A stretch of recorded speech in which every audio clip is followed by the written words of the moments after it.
Welcome back to Breaking the Silence, our Friday show with Earl Grey Anderson. One of my favorite people. Like the t-shirt. Well, we had Heavy Lifter go up this week and send out a mission to Jupiter. Something positive in the news. Something besides all that other junk that's on television lately that's just I'm so over. Anyway, it was great that they're sending a mission. It's going to take 5 years to get there, but hey, we all got time, right? Now, I can't wait to see what they find.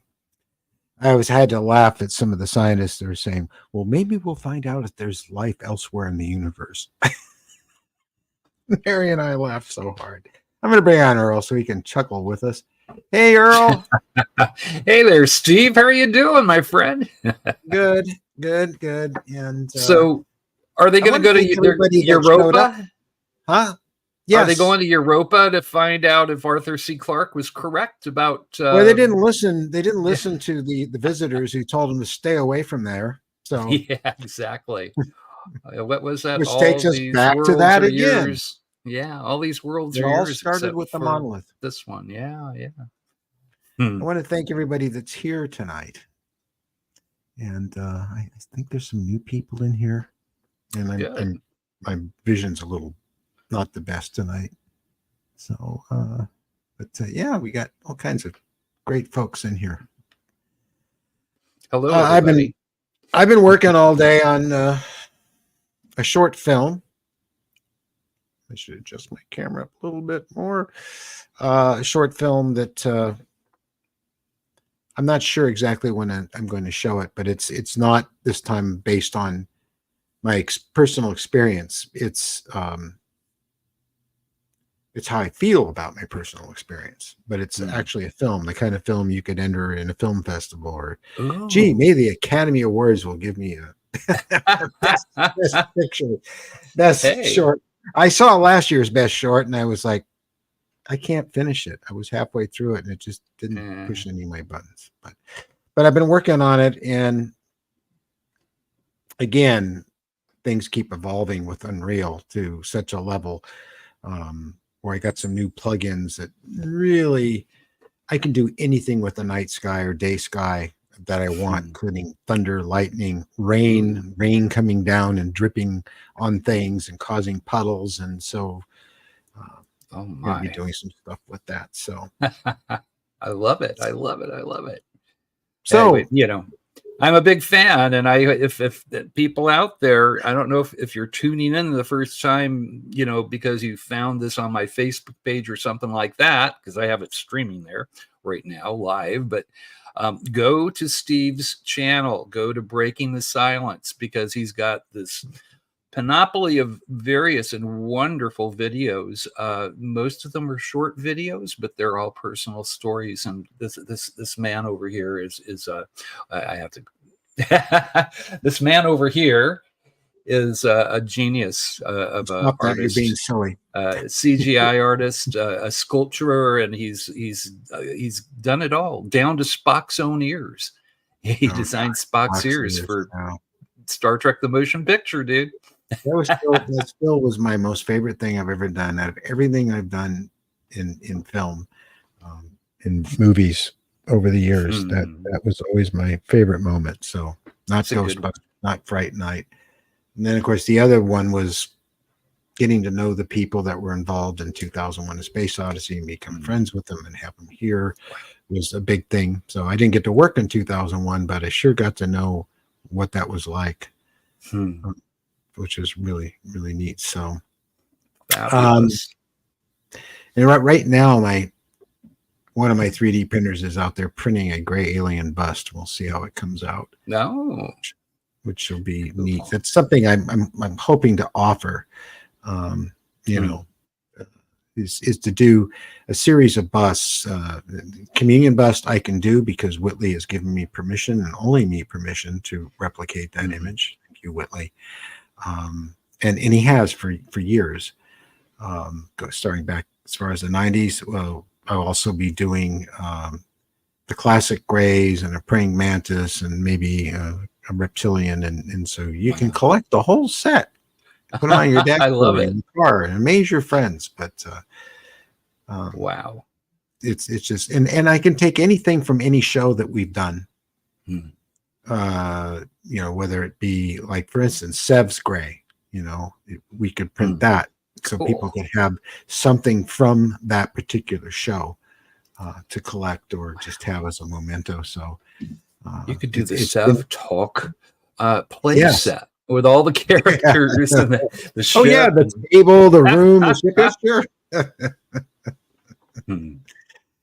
Yes, that is, John, a communion bust. That's an official Whitley Strieber authorized bust. I've seen it. It's It's kind of amazing. heavy, so yeah. How about that? Yeah, there's pictures beautiful. on my website of him holding them and Hmm. signing them for people, because we made quite a few, and people bought them, and I took them down to him and he signed them, and so we did T-shirts and he did masks, and we even did a comic book back in the 90s called Beyond Communion. Wow. I did the covers for him. So anyway, we're here to talk to Earl tonight. We're not talking about Steve and communion bus and stuff. You were going to tell us about your mother, which you didn't get to do last time because we only have an hour show, which I've eaten up 6 minutes of already. So let's hear it. Oh, Susan wants a jackrabbit. Oh yes. Oh, Susan. Yeah. I wish I had the picture. I was here we go again, eating up Earl's time. We're going to Trader Joe's, and I will send you a picture in email. And I walked by this Mercedes van, and it's painted up to look like the desert, and staring at me right there on the side of the van is nothing other than a jackrabbit. So I am going to start this weekend making a jackrabbit, a very strange looking jackrabbit, one that can stand erect and has odd shaped black eyes, and it's going to be interesting. So we're going to start early. You have to have a little button that you can push on the back, and the head flips around, and it's no longer the rabbit, but it's one of our friends. That's I don't want to give away anything. Well, I have an interesting way to make it become one of our friends. So yeah. Okay. Yeah. So well, all right. My mom. Your mom. My mom. Okay. I'm gonna shut up. There you go. Here's my mom. No, never. I don't want you to ever shut up, Steve. That's a picture of my mom. She sure was pretty. She was a beautiful woman. That's beautiful. Like right around when she was working for Howard Hughes, and that's what we're going to talk about. Howard Hughes. Yeah, she was one of Howard Hughes's personal secretaries, and this was not big news. Everybody knew that. My mom bragged about it. In fact, all the neighbors knew, all the relatives knew, and that was Mom's job. She happened to have been one of his private secretaries over at Hughes Aircraft here. But there's a little preamble to that. So my mom, back when she was 16 years old, she was living in Muscatine, Iowa. Muscatine, the watermelon capital of the world. I think it still is considered that. Their biggest export, their biggest business was they had these freshwater oysters that grew in the Mississippi River. So they would make buttons from the abalone, from the oysters.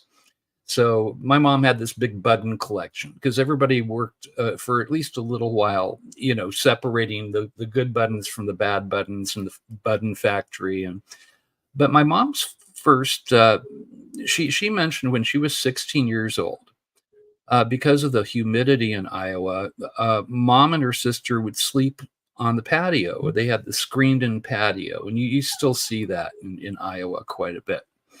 It was quite late at night. Her younger sister was already snoozing. They had their little bedroll set up. My mom was on her elbows, kind of semi-recumbent, and she was, getting ready to go to sleep when she heard this weird buzzing, humming sound. She said that she turned her head, and there was this beach ball-sized ball of sparks that was hovering in the air outside of the screened-in patio. She said that this thing pushed its way through the screen while retaining its form. If it was ball lightning, it would have electrified the whole screen.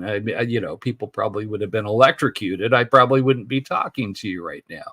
But it wasn't ball lightning, even though my mom called it, her ball lightning incident. It wasn't. I've spoken with Dr. Irina Scott about this. She wrote a book called Inside the Lightning Ball. And she wrote about ball lightning in that book. In fact, she even mentioned my mom's story in the book. Ball lightning lasts from 3 to 5 seconds max, and then it fizzles out. But this thing retained its shape, and it came into the little patio area where they were sleeping. It hovered over her sister. She didn't know she was asleep. And it came over to where my mom was. And my mom said it was about a foot away from her face. If it had eyes, it would have been eye to eye level. It just hovered in front of her. And then it turned back around. It left the same way it came in. It went through the screened-in port. She said that it went through and it buzzed even more so. It made a loud noise when it was pushing its way through, like it wasn't an easy thing to do. And but it came out on the other side, and my mom said that she got up and she ran after it. She, opened the door, and it was waiting for her over the neighbor's cornfield. I think of it sort of like a puppy dog waiting for, somebody. Waited for her, about 30 feet off the ground. She got right under it. She was eyes up, looking at this thing. She said that it hung there for a little bit, and then it popped like a soap bubble. And when it popped, she said it smelled like, she mentioned my electric train transformer as a little kid when she told me the story the first time. So it was some kind of electric phenomenon, but it was acting intelligently, about the same size and the same kind of activity that we hear about the Foo Fighters in World War II, which my dad actually saw as well. My dad did not believe in UFOs. He didn't like the concept. But he was a tail gunner in a B-17, flew over Germany and in Italy and better than the ball turret. Yeah. Oh, yeah. No, you don't want to be the ball turret gunner. They have to wash you out with a hose if anything happens to you. Yep. But anyway, that was, as far as I know, the first incident of alien contact that's happened to my family. There may have been something for that, but nobody ever shared the story. So my mom, when she became a young adult, she was still living in Iowa there in Muscatine, and they needed somebody to take care of the drunk tank on weekends. So they actually deputized my mom. Everybody knew her, small town. They deputized her, and that was her job over the weekends, is that she would, go into the drunk tank, feed everybody, make sure everybody was okay. And so she was technically, she was in law enforcement at a very young age, which was unheard of back in those days. But that is my mom.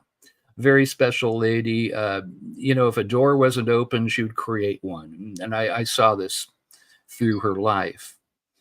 So now I was born in 1958. One of my first memories is a little ritual I had. Every morning I would go out. We had a swing set that Dad had built out of wood. It had monkey bars. I have a photograph of me doing this. I would climb up to the top, and I would wave, and I would sing at the sky. So my mom, I remember she opened up the kitchen window and she yells at me, "Well, who are you waving to and singing to, Earl?" I guess she thought it was the birds, or I don't know what, she thought. And I told her, I said, "I'm waving and I'm singing to the space people, Mom." I was very emphatic about that, Steve. Well, how did you know they were space people? I mean, what? I don't know. It was just some intuitive innate knowledge, innate okay. knowledge. All right. Maybe DNA memory. Well, we'll Maybe keep it runs going back here, and that far. maybe you will notice something I haven't, or connect some dots I haven't connected. Okay. So it was about maybe 2 years after that. I was in kindergarten. I went to Walgrove Elementary School in Venice, California. I think it's still there. I was getting ready, having my breakfast, and Mom sat across from me at the kitchen table. Bowl of cornflakes in the middle. And my mom starts talking to me in a way that she had never spoken before. She was talking to me like I was another adult. No baby talk. No, I mean, she was not cutting corners. She was being very adult like with me. And this is what she said. She said, "Son, so I see you go out and you wave and you sing to the space people. And I don't know how you knew about space people, but let me tell you something. My job, everybody knows that I worked for Hughes, and that's everybody knows that. It's not a big deal. It's kind of a big deal, but it's nothing special about that. I just got the job. But what people don't know is that there was a very, very special aspect to my job." She said, and she just kind of started telling me this story. She said that they sent me out to the middle of nowhere, to the great American desert. Those were her words, great American desert. And it was just me and a little security team, a couple of security guys. And all there was just flat sand, just desert, and then this shack. She said it was a concrete shack, like a bunker. She said that she didn't know why they took her out to look at this thing. She was quite puzzled. She thought that perhaps they were going to show her a tractor or tools, or I mean, she didn't understand why they took her out there. But they opened this thing up. It was all locked up and secured. And she said that in the shack there was an elevator, and that was the only thing that was in there. She said that it was just completely clear except for an elevator. And it was just a The regular Andromeda strain.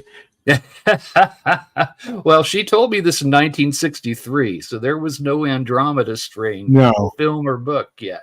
my watch stopped at 12. Yeah.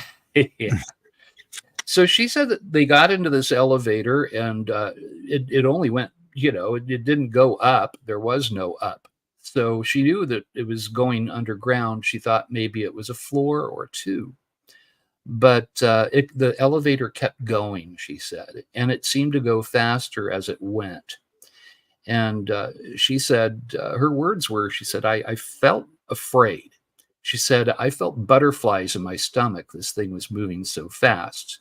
But I just kind of held on, and it finally slowed down and stopped. And when the doors opened, son, there was a little city there, a bustling city under the desert. And she paused a little bit. I think she probably refilled her coffee. I don't remember that part.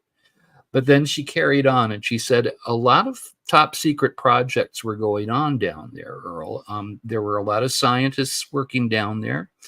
German rocket scientists were working down there. Later on, my mom, she didn't say that they were related, but it was easy to kind of connect stories. They would have Werner von Braun on Wonderful World of Disney back then. Never missed it. I never missed it. Never. Yeah, me neither. I still watch it. Yeah, me too. Me too. I have the Disney Channel. Don't tell anybody. But anyway, my mom would say, "That's my friend Werner." She said, "He's a charming man." She said, "He used to call me Betty Grace, like one word. That was her first name and her middle name put together." And she said he was a great American. And I said, "Well, later on, I questioned her about that. Wasn't he a Nazi, Mom?" And what she had to say about that was, she said they forced him to work for Hitler. She said that he wanted to build rockets to go to the moon, and unfortunately, they forced his hand in what he was doing. And work for us or die. Yeah, she quoted him once. She said that Werner told me that we built the rockets right, but we sent them to the wrong planet. And if you think about it, the V2 rockets were coming down on Liverpool and London, and they were coming back to Earth, and that's not what he wanted to do. But going back to her original story, what she told me back in '63, she said that they had that there were a lot of people that stayed down there long periods of time. Said that they had the commissaries were done up like, one was done up like a cafe. And she said it had little yellow umbrellas over each table, like a French cafe. And that made her laugh. She said you don't need an umbrella in a cave, but they did. She Cave. mentioned a cave. So let me just stop you for a second, and Hmm. please forgive my interruption. But the reason that captures my attention is because in one of my experiences, when I woke up on the table, no one was around me, and I walked out of the room I was in, and I went through swing doors into a hallway that looked quite human. I saw at the end of the hallway doorways leading somewhere, and I went through them, and I found myself in a huge cavernous expanse with buildings built inside of it. Oh, wow. Was Maybe it that was what the same place. did It she could have been. describe something like that? Well, she didn't get that detailed with it. She said Yeah. that they had a movie theater, that they had a barber shop, but the barber, I remember this distinctly. She said the barber could do my hair for me. He could perm my hair. And later on, I thought about it. It's like, well, if they took her down one time to show her this thing, you're not going to go get your hair done, So she must have spent a lot of time down there to where she Yeah, had I to would have her say hair done so. at some point. She said that they would get around in little golf carts, and then she kind of ended ended what she was telling me by saying, "Well, Earl, I just want you to know, you sing and you wave to the space people, and I want you to know that there are space people, that we already know that we've made contact with them." She said that they're never ever going to tell the public, but there are space people. And then she said, "Well, it's time to go to school, so So get so your she lunch," never said and what away they we were went. doing down there? No. No. The rest of my life, I tried to get more info. Sometimes I did. Usually I didn't. Now the years went by, and I heard a couple conversations.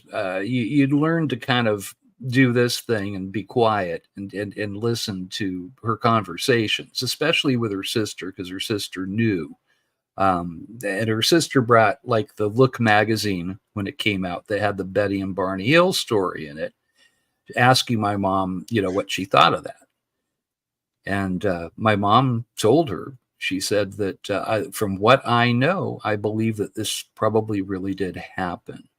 And my aunt was incensed. She's like, well, this is like bad science fiction. They stuck a needle in her navel. And my older cousin was with me, and I had to ask him what a navel was. I knew it as a belly button. He's like, it's a belly button. Now shut up. Because Yeah, it has we nothing to do didn't with want it. her to know we were listening. Yeah. Um, but in fourth grade, and it was pretty much the same year where I heard her, talking about Betty and Barney Hill. Fourth grade, I was 10 years old. It's 1968. And I guess roughly 5 years after my mom did her initial disclosure number with me. Uh, well, she never brought it up again after that, about the underground base. Well, yeah, But you were older then, so yeah, it's okay exactly, to tell you when exactly. you're a young kid because it'll probably go mostly in one ear and out the other, and no one will believe you anyway. But then This when you is get what older, it's like, she thought. okay, I better watch it. So we had show and tell Fridays, and this particular Friday, it was "What do your parents do?" And some of these kids I still know. They're all grown up now, and there's a couple people that remember me doing this. I went up in front of the class. The teacher from the classroom next door was visiting us. I think that her whole class was in there. They kind of combined classes for the show and tell thing. They did that a lot. It's an open classroom thing at the end of the 1960s. People were trying new things with kids. And but anyway, I had a full house. And the other kids, their dads worked at Rocketdyne. And one kid, his dad was working on the lunar module retro rockets, I think. And I go up and I'm talking about my dad's landscape contractor business. And the kids are kind of bored. And you could tell, they wanted me to get out of there. So I was ready to go back to my seat, and then I stopped. Something possessed me, Steve. To this day, I mean, I don't know where I got the cojones to do this, but I did. I went up and I said, "But let me tell you about my mother." And then I gave the whole class pretty much the same story that I just told you and our Whoa. listeners right now. The whole thing. And kids started making fun of me. Okay, the teacher was kind of gobsmacked and looking at me like strangely, and the other kids started calling me, Spacey Earl, and doing my favorite Yeah. Martian antenna That's behind my why I head kept and stuff. my yap shut about it back then. Well, I don't know. I opened my app. So anyway, my mom, she had to come in for a parent-teacher conference, which was not unusual. I didn't think anything of it. It wasn't the right time of year for that, but I got some free time to play in the playground and stuff. So I'm playing on the swing set, probably waving and singing again. Same old, same old. And my mom comes out of that meeting, and she was very, very quiet. She was not in a good place. And we were walking to the car, and I'm wondering what the heck I'd done. I hadn't pulled anybody's pigtails. I hadn't called anybody names or any fights or anything. I tried to avoid those. But we got to the car, and it was kind of a little walk. She was parked on the street, and she opens up the Pontiac station wagon's passenger door, lets me in, and she says, "Earl, I want you to know I'm not angry at you." That was the first moment that I knew something was askew.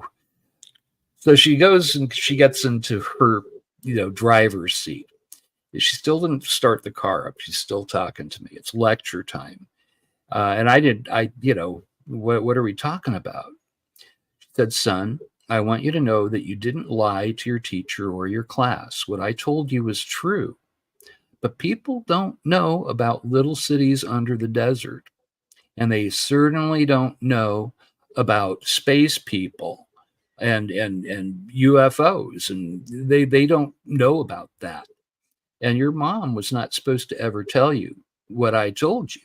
I signed papers. That is a top secret thing that nobody knows about. Nobody." She said, "You can't ever talk about this again. Your mother could get into horrible, horrible trouble." At this point, she starts the car up. And we're rolling, and she's trying to drive. And I remember she turned around and looked at me with this, I don't know, it kept hitting her apparently, and the consequences that could possibly be there for her. She said, "My God, how did you remember that? You were just a baby." And I was mad. I said, "Well, I was 5. I wasn't a baby." She said, "You were a Yeah. baby." She said, "I wasn't supposed to tell you that. I thought that you were young enough that you would just forget." She said, "You can't ever talk about Yeah. it again, Earl. I could go to prison." That was the end of the conversation. "I could go to prison if you ever talk about this again." Speaking of Rocketdyne, I have talked to people that worked out there, and there was some really creepy stuff going on out there. That They had a they weren't. meltdown in Simi Valley, Chatsworth area. Yeah, I They know, had but a they had a little lot of reactor meltdown. underground facility there as well, and Ooh, I'm not I didn't know that. 100% sure, but I understood that, or was told that they had back engineered stuff there that they were testing. Wow. That makes sense. That Yeah. makes sense. I mean, it's Yeah. all Aerojet, I guess Rocketdyne, Aerojet connected. Yeah. Stanton Friedman was working with Aerojet, and they were in the same time period, 1963. They were working Yeah. on an atomic rocket. I know. Yeah, Pretty that's dirty stuff. yeah, that is. Wow. So that was it. You never talked about it again till Well, no, more recently. we did. We did. Yeah. It kept coming up. It did keep coming up. Well, She kept working for Hughes. She got tired of being a housewife, for one thing. She didn't like it. She was miserable. I think her life before was very, very exciting. And she, was in this, she had her top security clearances. She was working with Werner von Braun and all these guys. Sure. And then suddenly she's, trying to be a housewife in Thousand Oaks, California. And she didn't like it. And she went back to work 1973, and suddenly she was happy again. And I remember the emotional switch as soon as she went back to work. But she was working privately. She worked for, I guess, her cover. And I know she kept all of her clearances because she was proud of it. She bragged about it. At the end of her life, like a week before she passed away in 1999, she said, I've kept all of my top security clearances, and I still have every one, all of them. And she, kind of, being proud about it. But she would get all these people out to, the military industrial complex. She was a private headhunter. A friend of mine, John, I shouldn't mention his last name. I don't know if he wants to be involved with all this. His father was one of the mucky mucks at Bethlehem Steel. He's one of the 3 guys that owned that. So John was he was a headhunter for corporate companies, and he came to visit my mom back in 1999 after my mom got sick for the 5th time. It kept getting cancers. That's another story. You work in a deep underground military base in the 1950s, you most likely die from cancer. Oh, yeah. They weren't walking around with Gauss meters being careful. No. Those places were so irradiated with electromagnetic radiation, and that's why so many pilots who fly for a living are sitting within close range of all those instruments on board. Many of them get cancer. That's why I don't use my earbuds unless I have to and stuff. You don't want to have a high electrical charge near your skull. But no. These are much better. But there's still some from these. No, there is. We have little magnets in basically. No one gets out of here alive. Jim Morrison was correct. No. But I would bring the subject up with my mom, but towards 1977, I'd had a Christian conversion. I'd become a Christian. And I was actually a youth pastor for a church, and I was planning on becoming a minister. I was going to go to seminary. The way that I was paid for doing what I was doing, with teaching Sunday school and being the youth pastor, and all that was that the minister was teaching me Koine Greek so that I could read the New Testament in the original Koine Greek language. So I didn't really have, at that point, I didn't want to hear about extraterrestrials. All right. I'd gotten into all that stuff. And now I know better. But back then, my pantheon wasn't large enough for aliens and Jehovah, I guess. But we saw my mom had to go to her oncologist to get checkups. She'd had cancer 4 different times. Wow. And they were all unrelated. She'd been irradiated. So we went to Santa Monica, which was near the facility where she worked for Hughes. And she got a clean cancer. She did not have cancer. She got a clean call at the end of this thing. So to celebrate, I said, let's go see this new movie, Mom. It just opened up 2 days ago. It's called Star Wars. So we went to Star Wars. And when she was seeing her doctor, they had Time magazine sitting there, and it had the story about Star Wars. And it came out that day, the magazine. So nobody, it didn't have the lines around the theater yet. So we were the only people in this theater in Santa Monica, Dad and A. But we saw Star Wars, and my mom was quite moved by it. And when the film ended, my mom started talking. And I didn't want to hear it because, it's like, blah, blah, blah, blah. It's all about God. It's all about Jesus. Blah, blah, I don't want to hear about aliens. But she was, boy, oh boy, she was going to talk, and that was the time. And she said, son, you have no idea how close to the truth that movie is. She said, Star Wars is not far-fetched. And at this point, I was like 19 years old. So I remember verbatim what she said. She said, all the different spacecraft, all the different species of extraterrestrials, the whole thing, it's really, truly like that. But they're never going to tell the public. And at this point, I'm old enough and kind of cocky enough, your testosterone and everything's like flying around when you're 19. And I'm just like, well, why the hell not? Why would they tell people? Why would they tell us? That's an important bit of knowledge, Mom. It's also an important bit of power. Yes, it is. Yes, exactly. She said she brought up Orson Welles' War of the Worlds broadcast.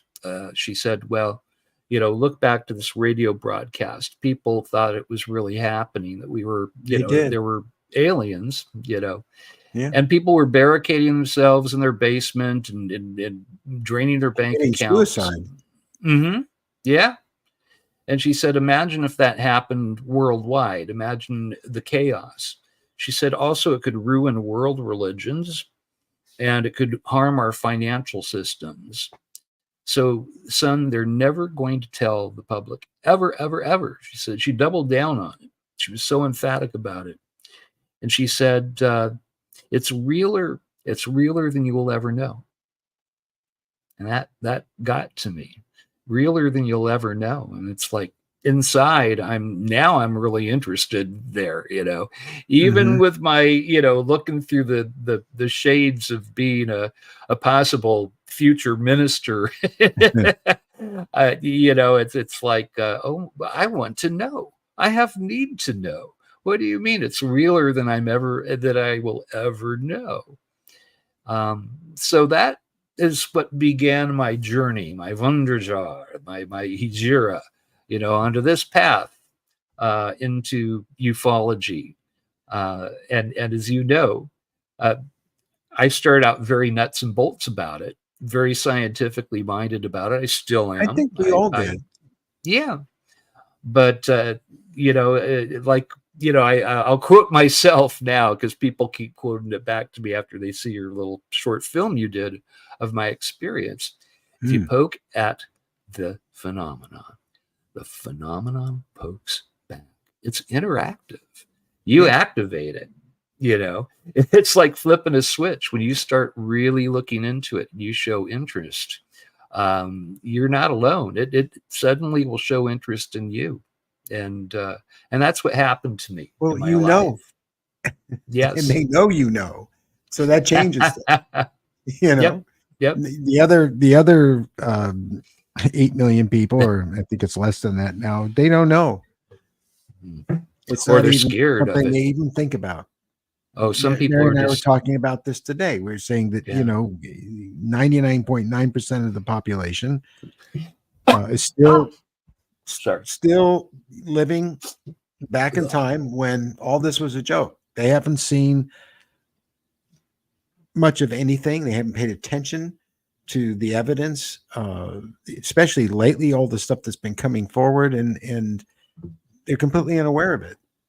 Yeah. They're unaware of the documents that have been released years ago that they're clearly show that this is real, and they still believe it's all laughable because the local newscaster will say, well, there was a UFO seen tonight. I hope it doesn't invade the world. And they'll play the, blinking light, and then off they go, and that's it. They'll play the theme song from X-Files, and all that. It seems a little better now. It's not quite as bad as it was, but it's still, She said they're not even aware of Webb.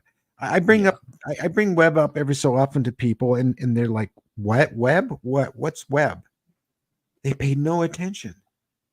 And of course, just last was it 2 nights ago? Mary and I were watching. We have to look for stuff that's going on with Webb. And what we found out just absolutely blew my mind. I talked to you about this on the phone. I said, they have discovered that the further out we go, the galaxies are moving at a greater speed away from us. And that beyond Hubble's ring, or I think they call it the Hubble ring, they're moving faster than light. I mean, think about that, people. Faster than light. Einstein says Einstein was wrong. Faster than light. That's over with. They're not only moving fast the speed of light, they're moving faster than the speed of light. Entire galaxies, which means that everything you thought you knew is wrong, and that everything you've ever imagined is probably possible and has been done and will be done again. Yep. I that agree. wasn't in the news. No, it wasn't. What do And you think? so I mean, I don't understand, but I think, there's that fear factor, and people are so, that they're so concerned about us being the apex predator, on the top of the heap, and everybody else needs to watch out for us, and that's not the way it is.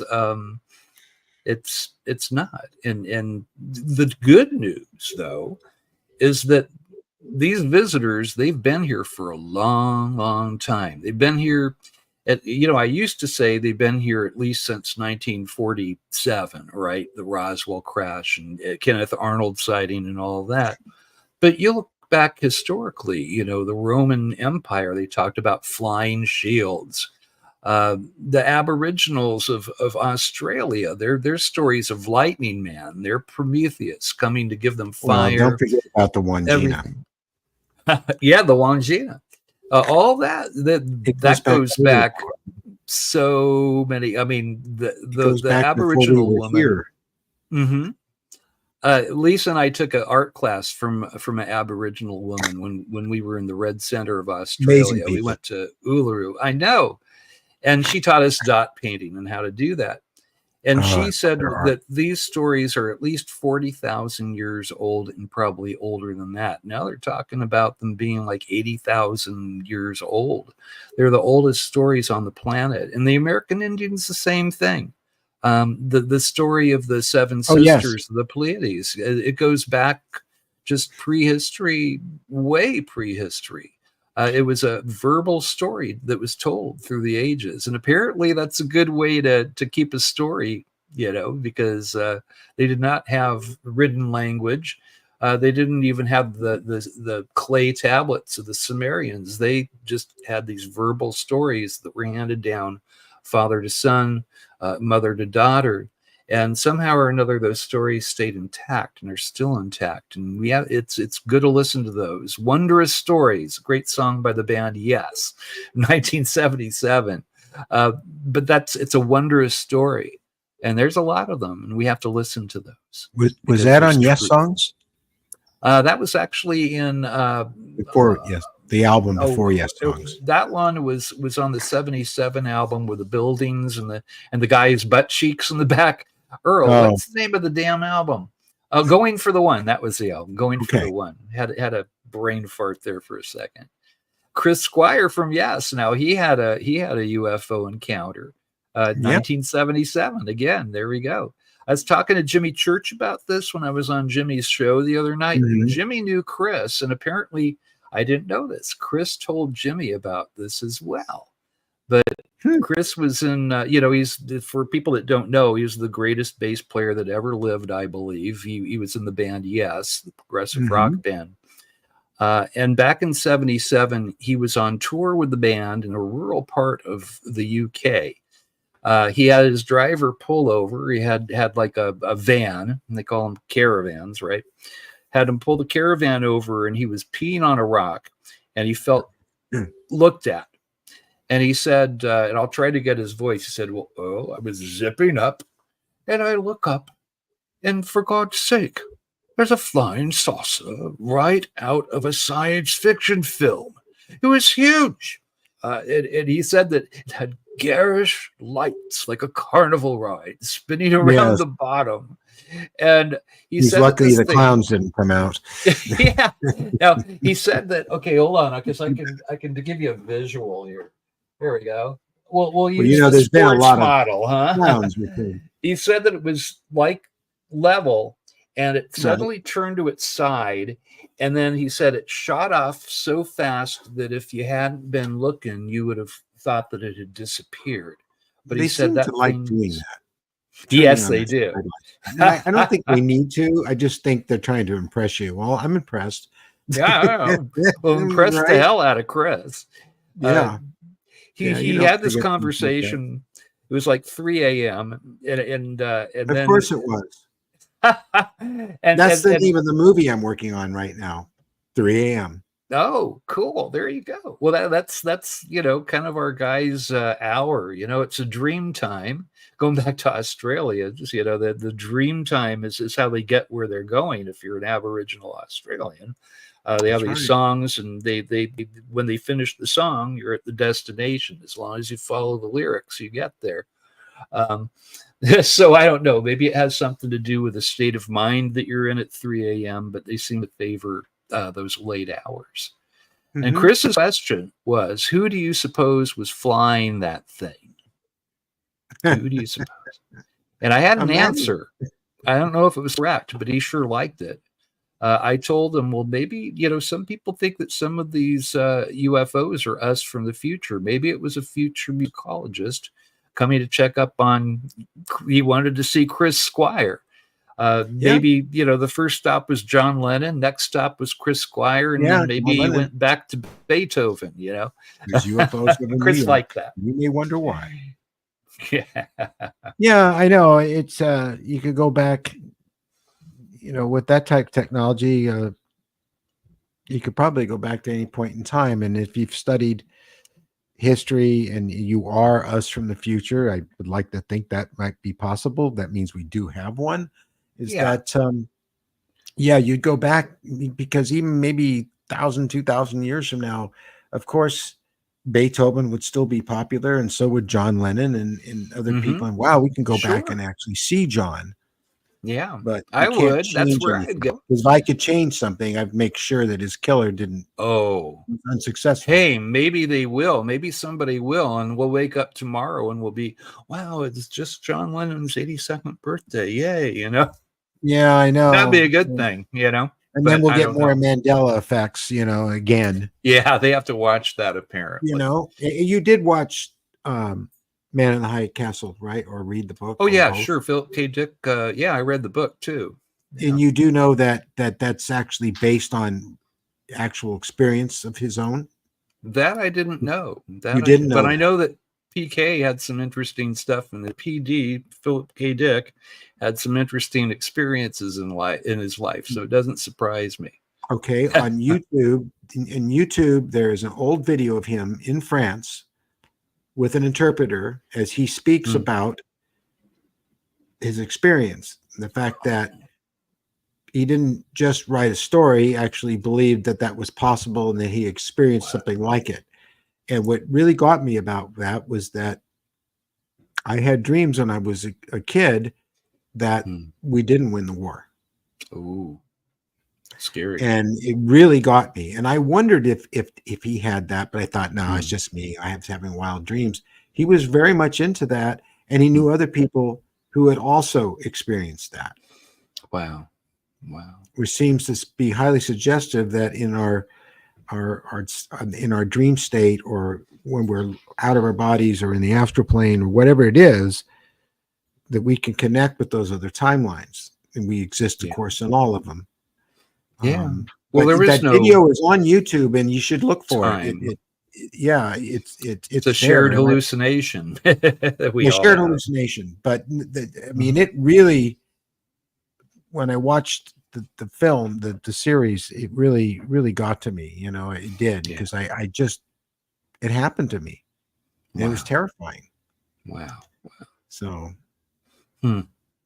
Well, I know that, when you get into the quantum field, that there is no such thing as distance hi, between Jamie. us and, that's quantum physics right there. Spooky action at a distance. Every Right. single point in the universe is connected to every other single point. There is no such thing as distance. So, some particle in my forehead is, is there possibly in the Andromeda galaxy, and there it's what I'm doing, it affects that particle. There's Did no you distance, and time is connected with distance. Time, motion, and distance, they're all the same thing. It's a dimension. did you did you read Quantum Physics for Dummies back in the 80s? I might have. I probably did.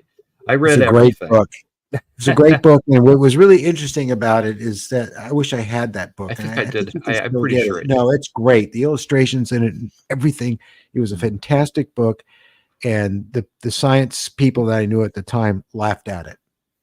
Oh, Well, who's it's always laughing now, some snuffhead? scoffing, You know? ignorant person. You Educated know, fool, right? That's the term, and don't educated try to fool. say that web is malfunctioning because you don't accept what it's detecting, because Oh yeah. boy, I tell Well, you, think of what they no, the did to universe is poor much bigger. Galileo. They It's made him looking like, recant his oh, telescope I and say know, it was demon possessed because it but showed that the Earth wasn't the center of the universe. Things were and they're orbiting losing the around other Big Bang. stuff, you know. They're Hmm? losing the Big Bang. They're losing the Big Bang, and Yeah, all the yeah. galaxies are They're not. gonna hate that. The They're gonna hate universe is losing not that. expanding from a center point as they once believed. Yeah. It's expanding from every Yep. point you're at, Every point it's which makes raisins no in a sense. loaf of And it's bread, you wonderful. know. I love Yeah. that it makes no sense, because it makes no sense to us because of the paradigm we're in. We have to get out of Human that. limitation of the Right. Because human when you concept of accept what it, is and what isn't. yeah, And we are our own worst enemy in this stuff. Are the limitations that we put on the universe. yeah. um, we put God in a box, and not only God, but ourselves and the universe and everything, and it's like this clockwork thing. And it is not that way. I mean, Stephen Hawking understood this. Einstein, he said he didn't like it, but he eventually had to Oh, he accept it. knew. Yeah, yeah. He said God doesn't play dice with the universe, but apparently God loves a good game of craps and dice. That's And keeps Carl things knew too. interesting. Carl knew. Yeah, Carl knew. they're just Arthur all C. trying to Clarke keep their knew. jobs and positions. I understand that, because look Asimov what you're probably dealing knew. with. Look, Yeah. I mean, look what they're dealing with. Yeah. They're dealing with people all around them that have money and power. They can't Yeah. even comprehend what they're saying to them. Yeah. So you go out a little further on a limb and say, well, this probably means that there's hundreds of billions of life forms out there Mm. that are so much older than ours, that had Yes. had so much time to reach a technological level that it would be absolute child's play for them to get here or to any Yep. other point in the universe. You can't tell them that, because they look at you like you're crazy, but simply because they don't have the consciousness. Their minds are not Yeah. expanded enough to understand it, Yep. or even accept it. And part of it, it's that too. They just dig their heels in. They don't want to accept it. No, no, It's no, no, all no. about It changes. consciousness, and it's Yeah. about limitlessness, about having no freaking limits on the limits we put on ourselves are the only limits that exist. If you get That's rid right. of your limits, it's like the universe is your oyster. There's no limits to what you can accomplish, what can be, and it's so important. And I think that's what our visitors are trying to teach us, because we're Yeah. still Newtonian in our mindset. It's like a Yeah. 350-year-old, What goes up way must of come looking down. at things. Oh, And that works okay on a day-to-day basis. All right, you don't want to sure. drive your bicycle into a moving freight train. Two No. objects can't occupy the same space at the same time. You can't make an instantaneous turn without winding up being pulled over to the side of your car. Or if you're flying a spaceship and you're going Mach 18, like the Tic Tac did off of the coast here Yeah. in Southern You need an California. inertia field. Yes, you need to carry that with you. And You just go to but Inertia Fields R Us and you're all set. this is why all the UFO photos are fuzzy looking, and why the videos, they all have that little aura, because they carry their universe and its physics with them. So they don't have to deal with whatever limitations that this universe would put on them. And this is why they can go directly into the water and not worry about being crushed by the surface tension of that. We see the transmedium mode of flight that they use: water to air to space. And frequency. And frequency. They are able to Frequency. adjust Yes. molecular structure to the frequency of another molecular structure so they can pass through it. This is why they take you It's through science. the roof or It's through not the wall. mysticism or fantasies. It's very highly developed science. It's the But nature science of on matter. many more levels than just the Newtonian level, as you Love pointed it. out. Wow. We always have these shallow conversations, Steve, you know? Yeah, and it's something. Isn't it something? And I before know. we close here, Mary and I were watching. Well, here it comes. It's coming to get Mary you. and I were watching a video shot from ISS Mm. when it Always was on fun. the dark side of the Earth, because there's been a lot of people claiming that there's not stars in space; it's all dark because of Shatner coming back and saying it's all black out there. You know, Flat Earth. Can you forget what he believe had to say. He doesn't understand. But when people? they're on the dark side of the Earth, away from the sun, they pointed a color night vision camera, a very good one, out the window. And your mind will be blown if you watch that video. I mean, you think there's a lot of stars when you're out in the desert? That ain't nothing. I don't care how much Milky Way you see. Yeah. It was absolutely exhilarating, exasperating, and overwhelming. And that's just the tip of the iceberg of this universe. Yeah. It was so many stars, they're almost touching each other. And in a lot of cases, they were. Well, it appears that way because it's three-dimensional that we're looking through. Yeah. How could anyone say that no one had the ability to develop technology to get from there to here? Or even question if there's anyone else besides us. It's us trying to make things little again, and that's what seems like what humans want to do. But they get scared. It's sad, though. My late wife was frightened by it. You know, it's like, oh God, don't talk about this stuff. It makes me feel unsafe and scared. And it's like, doesn't it scare you? I said, no. Yeah. I feel so glad to be part of this majesty. This, you know, it doesn't. Do I feel moved by it? Do I feel a chill? Yeah, but I mean, it's incredible, and I wouldn't have it any other way to carry that in my mind every day. That we're in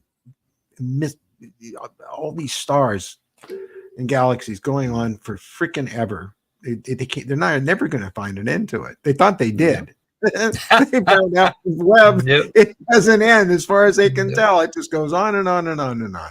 And that's there's great. this one song we all Lisa and I like by Bruce Coburn, this Canadian songwriter, and there's this line that says, "Infinity always gives me vertigo," and I love that line. Lisa loves it too. You know, she'll sing that, you know, because it's so true. Infinity always gives me vertigo, and I like that vertigo. And it makes me feel good. I like being part of this gigantic miracle, you know, but. You know, people, if they could put it into a box, or if they could make the Earth flat and put a dome over it and make everything a conspiracy theory, they will, you know, because the reality is so huge, and it makes them feel, I guess it makes them feel small. But for me, it just makes me feel wonder, and we're part of it, you know. We're absolutely I like what John part and said. parcel. What did Vaughn say? I love you. We all shine on like the moon, the stars, and the sun. Oh, John. I thought you said Yvonne. I thought you were going to quote Yvonne Smith. No, my man, John Lennon. Hell yeah. Yep. We all shine on like the stars and the sun. Yeah. On and on. And we on are star stuff. Joni Mitchell. Lisa and I are going to see Joni tomorrow night at the Hollywood Bowl, by the way. Is she performing?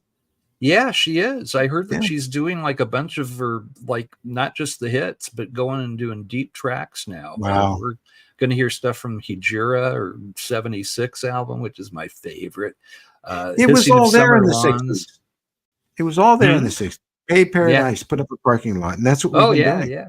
And then we complain about the bad weather we're getting.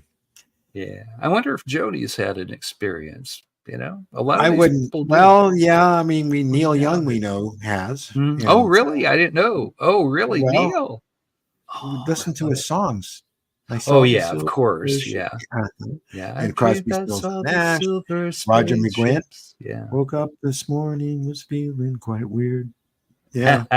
Oh, yeah, of course. Yeah, Flies in my ear, my toothpaste was smeared over the window, leaving my brain. Footsteps that glow in the dark.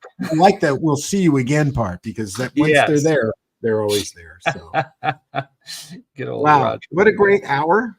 It's Oh always yeah, that was so much great fun, to, Steve. yeah, no, Anytime, we my do. brother. Yeah, and I hope everyone else here enjoyed it. We got kind of I hope carried so. away, and Oh, well, that's all good. It's good to yeah, get no, if you carried. don't get carried away, you're not going anywhere.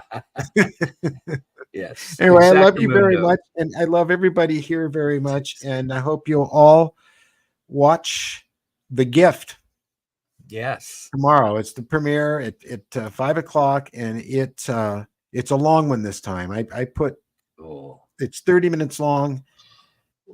It's really different the way I shot Popcorn. it. The story is not one you've heard from me before in any detail, and it was something that really changed my life forever, and is always with me at every moment in the day and night.